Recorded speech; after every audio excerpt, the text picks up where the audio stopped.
I think there are two reasons why we have to use AI. One is that if you take a look at stats, for many, many years, every decade, our productivity was improving. So it used to take 8 people to produce $1 million, then it took 6 people. And then in 2008, it took 5.1% to produce $1 million. Since 2008, that hasn't changed. In 2024-25, it still takes 5.1% to produce $1 million, which means in the last 16 years, we have spent collectively on the planet over $40 trillion on IT spend, and we haven't improved the productivity at all.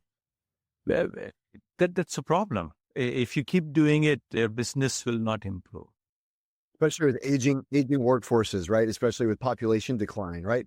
If we aren't finding a way to reduce that number, yeah. I mean, I didn't mean to steal your thunder there, but my mind immediately goes to, but quickly it becomes an existential necessity, right?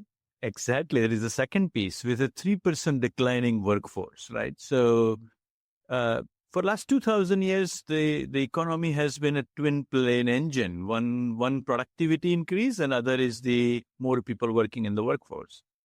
On one hand, we haven't improved the productivity as much. On second hand, it's a declining workforce. First time in human history, we are living in a society where you have globally 3% declining workforce. And it's going to remain that way for foreseeable future.